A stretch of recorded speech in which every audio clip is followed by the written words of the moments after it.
Bismillahirrahmanirrahim. Assalamualaikum warahmatullahi wabarakatuh.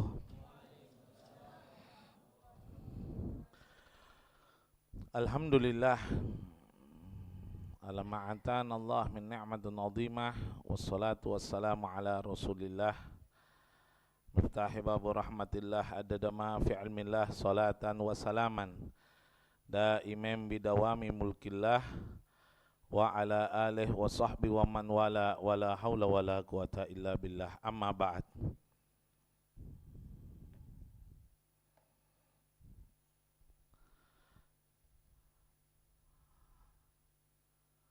Kepada yang terhormat Sayyidatul Walidah, Ummi tercinta, Ummi Syarifah Sundus binti Shadiq Al-Idrus, segenap orang tua kita semua, mudah-mudahan panjang umur sehat walafiat. Begitu juga segenap para habaib, Al-Habib Hasan bin Ahmad Kamil bin Syahab, dan juga Al-Habib Muhammad Faqih Al-Habasi, pengajar baru pesantren kami. Tidak terlupakan juga para asatid, Ustadz Salim, Ustadz Fitrah, Ustadz As'ari Al-Afumina, dan para asatid yang lain, hadirin wal hadirat, Ustadz Sami'un Qadir, Masya Allah, yang selalu menghidupkan majelis dengan keindahan suara anugerah dari Allah.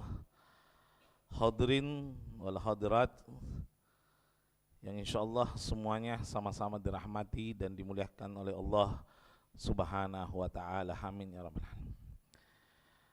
Permulaan majelis setelah libur kegiatan yang diisi dengan ibadah di bulan suci Ramadan. Sekarang pertanyaan, apakah kita tetap istiqomah setelah lebaran beribadah kepada Allah Subhanahu wa ta'ala? Karena kualitas ibadah di bulan suci Ramadan itu bukan dilihat dari komentar atau sekedar penampilan di bulan Ramadan, bukan. Jadi kalau ada yang bilang, saya alhamdulillah Ramadan sungguh-sungguh, jawabannya jangan mikir banyak bicara, lihat misalnya sudahnya lebaran. Kalau sudah lebaran ibadahnya itu lebih meningkat, berarti Ramadannya maksimal. Tapi kalau sudah lebaran ibadahnya itu merosot, minta maaf, kenyataan yang berbicara. Karena kenapa? Ramadan itu tolak ukur, kita ngecas. Kayak kalau ada HP dicas, ya Ramadan, di Ramadan itu dicas 11 bulan untuk memperoleh hasil yang lebih maksimal dari sebelumnya. Ya. Bahkan ulama mengatakan alamatul ibadah maqbul fi Ramadan idza kana ba'dal Id ibadatuhu mustaqim. Tanda ibadah yang diterima oleh Allah di bulan suci Ramadan jika setelah lebaran ibadahnya tetap istiqomah. Di Ramadan rajin sholat berjamaah, setelah Ramadan tidak lagi berjamaah, syakka ala qabulih, diragukan diterima oleh Allah. Tapi kalau di Ramadan dia suka baca Quran, setelah Ramadan tetap baca Quran, walaupun mungkin jumlahnya drastis berkurang, ya, maka ini tanda ibadahnya di bulan Ramadan diterima oleh Allah Subhanahu wa ta'ala. Jadi lihat, kita kan Ramadan pegang Al-Quran semua. Pertanyaan, setelah Ramadan masih pegang apa enggak? Nah itu. Kalau sudah Ramadan masih pegang, selamat. Ibadah Anda di Ramadan sudah diterima sama Allah. Ya. Begitu juga mengenai dosa. Pertanyaan, apakah dosa kita diampuni oleh Allah? Ya dilihat. Alamatud dzunub maghfur indallah idza lam yurkarir ma ba'dahu. Tanda dosa yang diampuni oleh Allah jika tidak mengulang dosa setelahnya. Setelah maksiat masih gampang melakukan dosa yang sama. Nah ini ya, karena ciri-ciri tobatan nasuha salah satunya alla yauda ilaihi, hendaknya tidak mengulang dosa yang dia lakukan. Tapi kalau mengulang, minta maaf. Masalahnya gini, memperoleh pengampunan di bulan Ramadan itu harus. Kenapa harus? Diancam oleh Nabi Muhammad SAW. Ya, Nabi pernah bersabda, walaupun ini riwayat sangat kuat ya, ada 3 itu. Malaikat Jibril mendatangi Rasulullah SAW. Lalu Malaikat Jibril mengatakan, ya Rasulullah, kul amin. Kul amin kama amarakallah. Katakan amin sebagaimana perintah dari Allah. Ada 3 disuruh mengaminkan. Bayangkan, yang berdoa malaikat Jibril, yang mengaminkan Nabi Muhammad SAW. Selesai udah. Ini bukan lagi doa, ini seolah-olah ini pengumuman yang pasti terjadi. Seolah-olah pengumuman yang pasti terjadi. Apa itu? Salah satunya Malaikat Jibril pertama mengatakan, rogima amfur rojul man adraka walidai walam yujad ridha'uhma. Sungguh celaka umatku di hari kiamat yang mereka mendapati kedua orang tuanya tapi tidak mendapatkan ridho di antara mereka. Celaka. Kalau ada orang mungkin masa kecilnya bapak ibunya meninggal lalu tidak mendapatkan ridho, masuk akal. Tapi ini enggak, dia mendapati sampai dewasa namun tidak mendapatkan ridho di antaranya, naudzubillah min dzalik. Celaka. Celaka. Yang kedua kata Malaikat Jibril, ragima amfur rajul, sungguh celaka umatku di hari kiamat, mandukirtu indahu falam yusalli alaiyah. Mereka yang mendengar nama nabimu, namamu disebut, namun mereka yang mendengar tidak mengucapkan sholawat kepada Nabi Muhammad SAW. Makanya wajib ya, mendengar nama Nabi baca sholawat, bukan sunnah tapi wajib. Ya, wajib. Yang ketiga, ragima amfur rajul, sungguh celaka ya, sungguh celaka umatmu di hari kiamat. Siapa? Man adraka Ramadan. Ahlan salam. Ragima amfur rajul, sungguh celaka umatmu di hari kiamat. Siapa? Man adraka Ramadan, mereka yang mendapati bulan suci Ramadan. Jadi mereka ini mendapati bulan suci Ramadan. Tapi apa? Apa tapinya? Falam yukfarlah, namun tidak mendapatkan pengampunan dari Allah Subhanahu wa taala. Masuk di bulan suci Ramadan tapi ternyata dosanya tidak dihapus, celaka di hari kiamat. Naudzubillahi min dzalik. Jadi Ramadan ini bukan ajang sekedar ikut tarawih rame-rame, bukan, tapi ajang yang sekiranya kita bisa memanfaatkan, meningkatkan kualitas iman, semangat dan menghapus dosa-dosa dari Allah Subhanahu wa taala. Itu mestinya. Namun lewat begitu saja, sekarang ini Ramadan habis ya. Bahkan maaf ya, tidak sedikit yang menganggap Ramadan itu beban ya. Tidak sabarku mau makan siang gitu. Kan gitu ya. Tidak sabarku mau minum es siang-siang. Padahal mestinya kita menganggap itu adalah perkara serius ya, untuk kiranya dimanfaatkan. Orang dulu itu, kalau orang sekarang itu Ramadan adalah momen sekiranya bulan Ramadan bulan panen gitu. Contoh misalnya para ustadz bulan Ramadan banyak jadwal ceramahnya misalnya. Atau pedagang bulan Ramadan pembelinya membeludak. Atau pegawai bulan Ramadan dapat THR misalnya. Orang dulu tidak. Orang dulu Ramadan bukan bulan penghasilan, tapi bulan yang memang sengaja dibeli dengan uang. Salah satu ulama Syekh Abdullah bin Husain bin Tahir, beliau itu ulama besar, kalau tiap hari mulai bulan Syawal maceleng, tahu maceleng ya? Menabung. Dia menabung itu, nabung. Syawal, Dzulqa'dah, Dzulhijjah, Muharram, Safar, Rabiul Awwal, Rabiul Tsani, Jumadil Awwal, Jumadil Tsani, Rajab, Sya'ban. Sampai bulan Sya'ban dapat hilal menandakan 1 Ramadan atau tarwih pertama, nah buka ki celengan nah. Jadi tadi itu celengannya berapa bulan itu? 11 bulan. Nah buka ki malam tarwih pertama, dia buka celengannya. Kenapa dia buka? Ditanya sama istrinya, ada apa? Anda kok nabung 11 bulan, malam tarawih dibuka? Jawabannya, saya sengaja menabung supaya hasil tabunganku 11 bulan ini saya gunakan untuk nafkah keluargaku 1 bulan. Supaya saya tidak mau diganggu kesibukan mencari dunia. Tidak mau diganggu kesibukan mencari dunia. Mau fokus dengan ibadah, mau fokus dengan sholat, mau fokus dengan baca Quran. Coba lihat, dia beli. Ini riwayat bukan mengajarkan kita untuk minta cuti 1 bulan, bukan. Tapi riwayat ini tidak membatasi Anda bekerja, karena bekerja bagian dari ibadah. Bekerja kan bagian dari ibadah.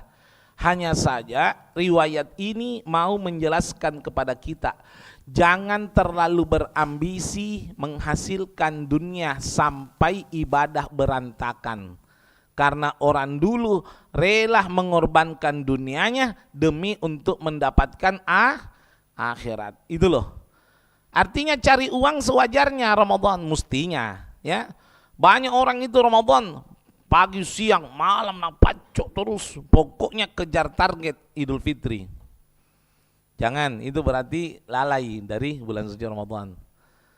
Cari sewajarnya, jangan gara-gara urusan dunia, akhirat kita terabaikan khususnya di bulan suci Ramadan. Na'udzubillahi min dzalik ya Allah. Hadirin al-hadirat, di samping itu waktu kemarin alhamdulillah datanglah Idul Fitri. Ya, ini Idul Fitri, bahasa Arab Aid artinya kembali, Fitr suci. Kita kembali disucikan oleh Allah, tanda kutip bagi orang yang diampuni dosanya oleh Allah. Namun dosa yang diampuni oleh Allah adalah dosa kepada Allah. Adapun kepada sesama manusia tidak diampuni, tidak bisa. Dosa kepada sesama manusia ya lain kasusnya. Ya, enggak bisa. Hablum minallah wa hablum minan nas, itu enggak digabung, dipisah itu. Ada hadis riwayat Muslim. Muhammad hadis. Man shoma Ramadan wa qamahu fil lail, ghufira an dzunubi ka'annahu ulida min batni ummih. Barang siapa yang berpuasa di bulan suci Ramadan lalu menghidupkan malamnya dengan ibadah solat sunnah, tarawih ataupun tahajud, ya, maka apa kata Rasul? Allah ampuni dosanya seperti bayi yang baru lahir dari perut ibunya, diampuni dosanya. Tapi dengan satu syarat, dosa kepada Allah. Dosa kepada manusia tidak bisa, tidak bisa, tidak bisa. Kita pernah tipu orang malam tarawih minta maaf sampai ibadah tahajud habis-habisan, tidak diampuni sama Allah. Pernah ngambil hartanya orang, pernah nipu orang, pernah bohongi orang, pernah nyakiti hatinya orang, tidak bisa, kecuali memang minta maaf sama itu orang, minta ridho sama itu orang, minta halal sama itu orang, baru mendapatkan pengampunan dari Allah Subhanahu wa ta'ala. Walau mata syahidan alfa marrat, sekalipun mati syahid 1000 kali tidak diampuni sama Allah, tidak. 1000 kali mati syahid, 1000 kali pergi ke Palestina ditembak mati 1000 kali, tetap tidak diampuni sama Allah, kecuali memang minta maaf sesama manusia. Makanya bulan Syawal itu momen untuk kita mengadakan silaturahmi satu sama lain, saling memaafkan satu sama lain, ya, memaafkan. Tapi paling enak itu kalau kita menggerakkan hati kita. Orang berilmu itu jangan tunggu didatangi maafnya. Jadi Sayyidina Umar itu kalau mau tidur Nah ingat dulu dosanya sama Allah. Apa dosaku sama Allah. Nah ingat, ya, kalau ada dia bertobat kepada Allah. Lalu dia ingat, ada enggak dosaku sama manusia. Baru dia ingat yang ketiga. Dia mengatakan begini, ya Allah, semua orang yang menyakiti saya hari ini, saya ampuni dosa-dosanya sebelum mataku saya tutup. Jadi ingat itu, semua orang yang menyakiti saya hari ini, saya sudah ampuni dosanya sebelum mataku tertutup. Orang kalau sudah seperti itu, wal afina anin nas, suka memaafkan manusia sebelum minta maaf, Allah yang ampuni dosanya sebelum bertobat. Sebelum bertobat, man afa bainan nas qabla talabil afwi gufir an dunubi qabla taubah. Agama-agama hadis Nabi sallallahu alaihi wasallam. Siapa yang suka memaafkan sesamanya manusia, suka memaafkan sesamanya manusia sebelum dia minta maaf, sebelum orang lain itu minta maaf, Allah yang akan balas diampuni dosanya sebelum dia bertobat. Kalau ada orang diampuni dosanya gara-gara bertobat, itu umum, wajar, karena memang Allah Maha Pengampun. Tapi ada hamba diampuni dosanya sebelum bertobat, belum minta maaf sudah diampuni. Siapa itu? Mereka yang suka memaafkan sesamanya manusia. Jadi belum minta maaf sudah dimaafkan. Ada tuh seorang sekarang apa bilang, pokoknya tidak ridho, tidak mau maafkan ku sampai mati. Hati-hati. Ini orang yang betul-betul qalbuhu mughlaq, hatinya sudah dikunci oleh Allah Subhanahu wa taala. Naudzubillahi min dzalik. Salaman ya, kita bersalaman, minta maaf, kalaupun tidak sempat bersalaman minimal saling memaafkan. Habib, kalau lewat WhatsApp boleh enggak? Misalnya saya WhatsApp Ustaz Salim, Ustaz minal aidin, mohon maaf lahir batin. Boleh enggak? Sah, asalkan Ustaz Salim menjawab, sama-sama Habib minta maaf juga. Tidak ada masalah, sah. Karena definisi maaf itu bukan ucapan tapi hati. Ustaz Salim tidak mungkin memaafkan, tidak mungkin membalas kalau tidak memaafkan gitu. Di situ ada makna yang tersirat ya, sudah cukup, boleh. Jangan sekedar bikin status, mohon maaf nah, yang baca belum tentu memaafkan. Yang baca belum tentu memaafkan. Salaman ya, siapa yang salaman antara muslim dengan muslim bersalaman, maka dosa di antara keduanya digugurkan sama Allah. Itulah pentingnya kita sering-sering bersalaman. Ana salaman sama Ustadz Fitrah, dosaku sama Ustadz Fitrah digugurkan sama Allah. Tapi tanda kutip, salaman bersamaan hatinya juga ikut salaman. Ada juga kan orang salaman tangannya, hatinya tidak salaman. Dalam hatinya mantungin. Itu kan tangannya aja salaman, hati tidak salaman. Salaman itu tangan sama hati. Betul-betul. Makanya kita itu sudah sholat, bukan disunahkan. Apa ya, ulama Ahlus Sunnah wal Jamaah menganjurkan sudah sholat untuk saling bersalaman kiri kanan. Kenapa kira-kira? Habib, itu bid'ah, di zaman Nabi tidak ada.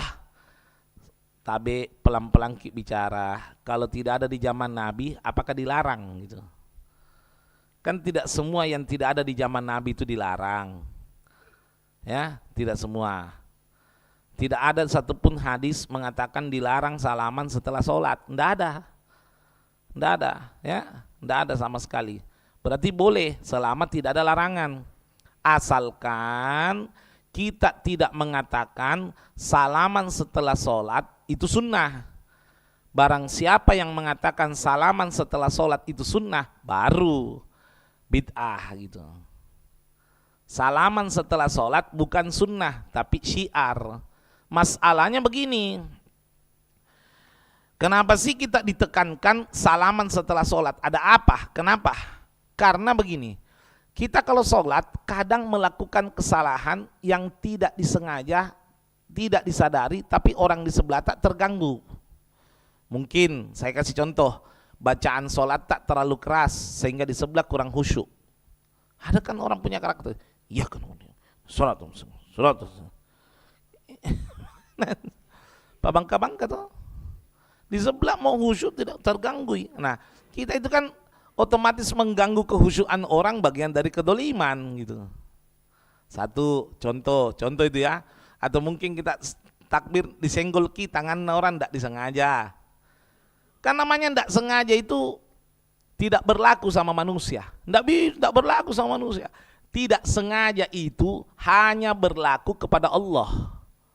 Saya ulang kalimat tidak sengaja hanya berlaku kepada Allah. Saya kasih contoh. Sudah kak makan bakso. Ternyata penjual bakso bilang, tapi Habib di babi itu. Mati meja. Bagaimana? Halal. Kenapa? Tidak sengaja. Paham dah itu? Kepada Allah tidak sengaja dimaafkan. Kepada manusia enggak bisa bilang tidak sengaja, enggak ada alasan. Enggak ada. Misalnya tidak sengaja, sorry bro, tidak sengaja, tetap dosa. Nabi itu loh pernah mengatakan, angkat tangan siapa yang pernah saya sakiti. Disuruh angkat tangan. Siapa yang pernah saya sakiti, angkat tangan. Angkat tangan, ana ya Rasulullah. Kuapai ki. Pernah Nabi waktu tak mau cambuk kuda, ditarik cambut tak ke belakang, nak kena kak perutku cambut tak. Cambut tak itu nak kena perutku. Artinya apa? Perbuatan Nabi sengaja apa tidak? Tidak, tetap dihukumi. Nabi bilang mau balas, iya Nabi mau kak balas ki. Coba lihat itu. Berarti berlaku. Sengaja tidak sengaja berlaku kalau sesama manusia. Hati-hati loh, ini kadang kita ini melakukan dosa, kesalahan sesama manusia, baik tidak disengaja maupun disengaja. Yang kadang-kadang sering itu yang tidak disengaja. Kadang-kadang sering itu tidak sengaja. Akhirnya Nabi suruh ambil cambuknya, ambil ini cambuk saya. Nabi, waktuku dicambuk, kena cambuk itu tidak pakai baju. Akhirnya Nabi buka baju. Nabi kurang dekat, saya boleh mendekat tak? Mendekat, silakan. Akhirnya dia loncati Nabi, dia tempelkan pipinya dengan perutnya Nabi Muhammad. Lalu mengatakan, ya Rasul, saya tidak niat membalas, saya cuma mengharap kulitku nempel sama kulit ya Rasulullah. Tapi ini menjadi pelajaran, tidak ada istilah tidak sengaja kalau sesama manusia. Tetap wajib minta maaf. Tetap wajib minta maaf. Ya, nih, kadang-kadang itu tidak kusengaja Ustaz. Tidak ada, sama. Tidak sengaja itu sama Allah. Kalau sama manusia tetap, ya tetap itu. Hati-hati, karena kadang sholat itu, maaf ini minta maaf ya, jangan tersinggung. Kadang sholat itu kita mengganggu kehusyuan orang secara tidak sengaja. Karena apa? Mungkin bau sakulu, tabik mami. Nah ganggu orang di sebelah. Di sebelah nih, bau sarak bay. Ini kan, tahu sarak bay ya, sakulu bari bahasa. Paham enggak? Ternyata pabrik boba botok bawah misalnya tuh. Maksudnya ini itu kan tidak disengaja, tapi mau tidak mau ya harus minta maaf. Kita ini mengganggu khusyuk. Ganggu khusyuk apa enggak itu? Ganggu khusyuk apa enggak?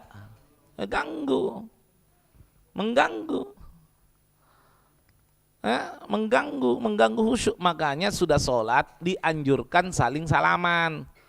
Kasar-kasarnya kalau ada salah, maaf ya, saling maafkan. Kalau ada salahmu juga saya maafkan, gitu.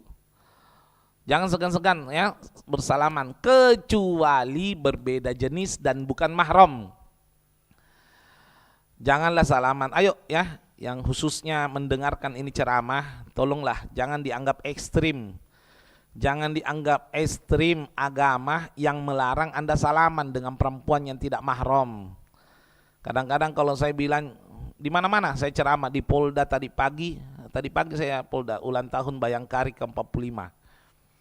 Zoom malah seluruh Sulawesi Selatan itu. Saya sampaikan, janganlah dikatakan para penceramah yang melarang Anda salaman dengan yang bukan mahram, laki perempuan, itu dikatakan radikal, ekstrim, bukan.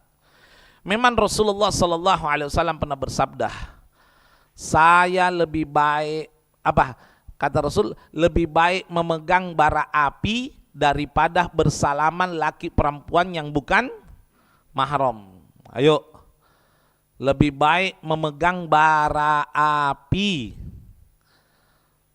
Giliran gitu, ya enggak apa-apa Ji. Berani. Kenapa? Enggak takut sama Allah, takutnya sama makhluk. Mana buktinya? Pas corona enggak mau salaman. Ya enggak? Corona ada orang berani salaman. Laki perempuan, malu lagi. Tapi jaga jarak. Takut sama makhluk. Corona kan makhluk. Giliran diancam api neraka, enggak takut. Ayo.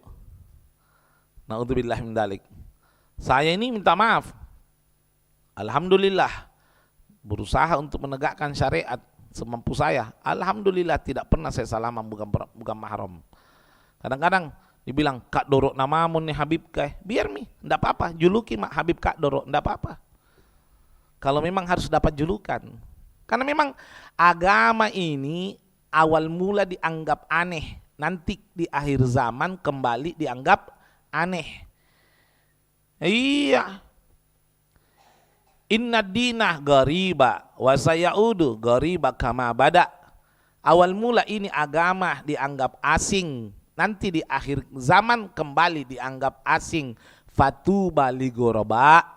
Maka beruntunglah hamba yang dianggap asing, dianggap aneh. Alladzina yuslihuna ma'absadan nas ba'di min sunnatih. Mereka yang menghidupkan sunnahku ketika sunnahku sudah mulai mati. Sudah mulai mati nih sunnah, masih dia hidupkan sunnah. Kan sekarang itu yang dihina itu kan yang aneh-aneh. Coba mi. Tapi pakai imamah miki masuk mall, nama kali kinjo, ya mata beli kinjo. Betul apa enggak? Tapi kalau pakai rok pendek masuk mall, ini baru anak kota. Kan begitu, nyatanya kan. Maksiat dibanggakan, pakaian syariat, ya bahkan sekarang kalau bilang, pakaian Yaman ninjo, pakaian Arab. Kalau saya cinta Nusantara. Kadang-kadang lebih cinta pakaian adat daripada imamah. Yang mana imamah bagian daripada syariat Nabi Muhammad, secara tidak langsung dia menghina Nabi Muhammad. Minta maaf ini. Dia lebih banggakan pakaian adat alasan Nusantara. Saya paling benci loh ya, kalau ada yang mengatakan saya bukan anak Nusantara. Saya lahir di Indonesia, saya bukan orang Arab, saya keturunan Arab. Ini seolah-olah kita ini mau dibuat benci sama Arab. Hati-hati. Lebih dibanggakan pakaian adat, giliran pakaian imamah itu pakaian Yaman. Ya, ini naudzubillah min dzalik. Ya, tuh. Dianggap aneh. Ngantongi siwak, yang tablik kan jo. Ngantongi pafor, rokok, gaul. Tuh, ya, hati-hati naudzubillah min dzalik ya. Kembali dianggap aneh. Jangan, artinya syariat ini harus ditegakkan. Salaman, kalau ada yang bilang tidak mau salaman, aneh, aliran sesat, sudah, tidak apa-apa, saya aliran sesat, tidak apa-apa. Gara-gara saya tidak mau salaman sama perempuan, lalu saya dikatakan aliran sesat, tidak apa-apa, udah, saya ikhlas. Yang penting saya tidak sesat di hadapan Allah Subhanahu Wa Taala. Daripada ngaku lurus, tapi ternyata di hadapan Allah sesat. Ya ini, naudzubillah min dzalik. Jangan ya, jangan salaman, naudzubillah. Ya Allah, kafil bala. Ini loh, kadang-kadang kita kalau meremehkan ya, istisgar andam bisagir fatah sulus kabir. Orang yang meremehkan dosa kecil pasti jatuh ke dosa besar, pasti. Kalau meremehkan dosa kecil, demi Allah pasti jatuh ke dosa besar. Karena dosa kecil itu adalah proses menuju dosa besar. Kalau meremehkan, dosa kecil ji, dia perempuan, dosa kecil ji. Nanti insya Allah terjerumus nanti. Ya, karena hati-hati, itu proses namanya. Na'udzubillah min dzalik. Kebakaran itu ada 2005 itu kebakaran di bawah Karaeng, belakangnya SPBU. 200 rumah terbakar sampai Kementerian Sosial turun tangan itu. Itu subhanallah 200 rumah gara-gara api kecil. Koslet, ya, obat nyamuk, macam-macam itu. Api kecil menimbulkan api besar. Begitu juga maksiat kecil menimbulkan maksiat. Tidak ada permulaan dari garis finish. Belum pernah saya lihat ada permulaan dari garis finish. Di mana-mana permulaan dari garis start. Jadi tidak ada besar kalau tidak dari. Nah, yang terakhir yaitu tentunya jangan sia-siakan juga. Ini masih ada, saya kalau tidak salah hitung ya, ini masih ada sekitar 7 hari Syawal ini ya. Betul Ustaz ya? Masih ada 7 hari Syawal, karena saya lihat kemarin Lebaran kan tanggal 31. Enggak, 6 hari lagi ya. 6 hari lagi besok, termasuk besok Ustaz ya. 6 hari tersisa bagi hamba saudaraku sekalian, kecuali santri yang terlanjur sudah masuk pelajaran, untuk melaksanakan puasa Syawal. Jadi santri itu tidak dilarang puasa Syawal, tapi dilarang puasa sunnah kalau sudah masuk pondok. Jangan sampai gara-gara ibadah sunnah kewajibannya belajar berantakan. Nah, tapi kalau sudah liburan kemarin tidak puasa Syawal, kadang-kadang itu lucu. Anak santri itu lucu, Habib mau ke puasa sunnah, enggak ya kemarin liburan puasa Syawal juga. Nyanggorin natara jong, enggak nyambung jong. Nah itu kan jadi itu kadang-kadang mau ke puasa Syawal bimo. Cocok didaftar di Palestina langsung. Yang belum puasa Syawal, ayo ya laksanakan, masih ada 6 hari besok. Kamis, Jumat, Sabtu, Minggu, Kamis, Jumat, Sabtu, Ahad, Senin, Selasa. Ya, laksanakan. Begini, masalahnya gini. Kalau Anda tidak puasa Syawal, Anda cuma dapat 1 bulan. Anda cuma dapat berapa? 1, yaitu bulan suci Ramadan, cuma 1 bulan. Tapi kalau Anda berkorban, bukan berkorban sih. Kalau berkorban itu sesuatu yang tidak menguntungkan ya. Anda berjuang gitu. Kalau Anda berjuang menambah 6 hari saja, 6 hari saja, demi Allah Anda tidak dapat 1 bulan, tapi 12 bulan. Artinya apa? 11 bulan hilang begitu saja, hanya karena kita malas ibadah 6 hari. Qala Nabi sallallahu alaihi wasallam, man sama Ramadhana thumma atba'ahu sitta min Syawal faka'annahu sama dahr.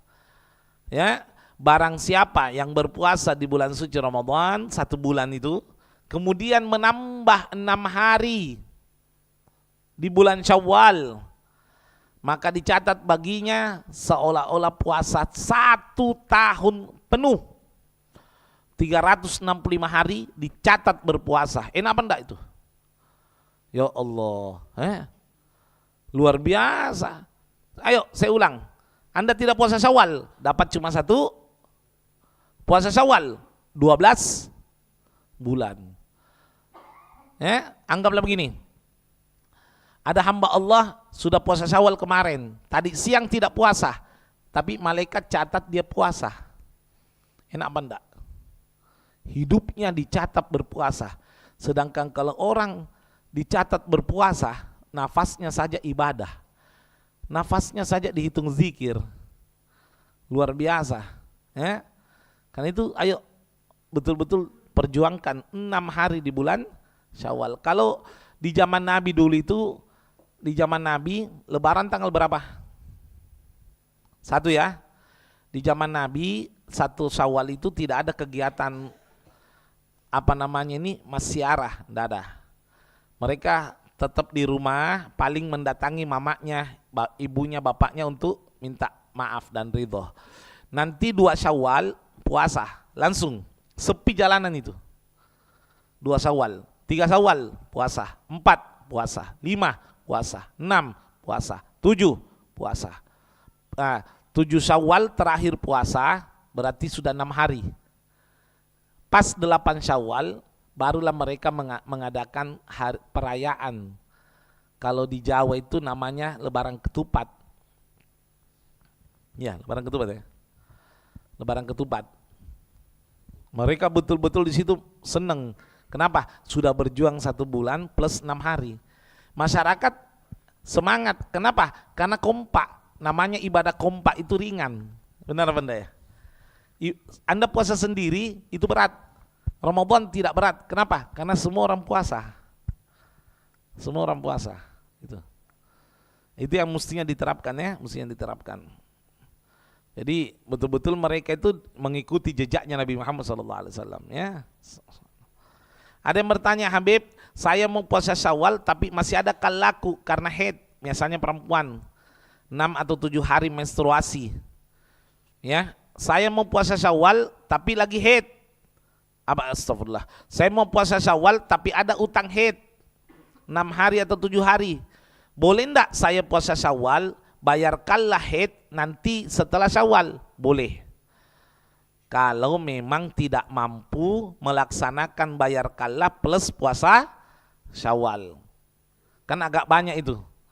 Anggaplah puasa Syawal 6, ditambahkanlah 6, berarti 12 hari bulan Syawal. Mungkin berat, enggak masalah. Dahulukan Syawal. Kenapa? Syawal itu waktunya singkat 1 bulan. Mahsur, terbatas. Sedangkan bayarkanlah panjang sampai 11 bulan. Ada yang bilang begini, Beb, masa Beb puasa Syawal sedangkan masih ada utang wajib, bayarkanlah. Kan bayarkanlah wajib ya.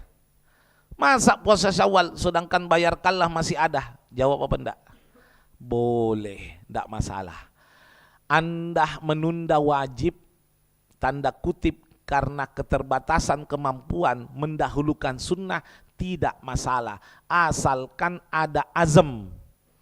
Apa itu azam? Niat untuk melakukan di kemudian hari. Contoh, betapa banyak orang belum melaksanakan haji. Haji kan wajib.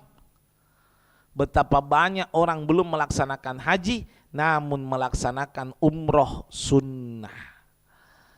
Itu kan berarti mendahulukan sunnah daripada wajib. Boleh, boleh.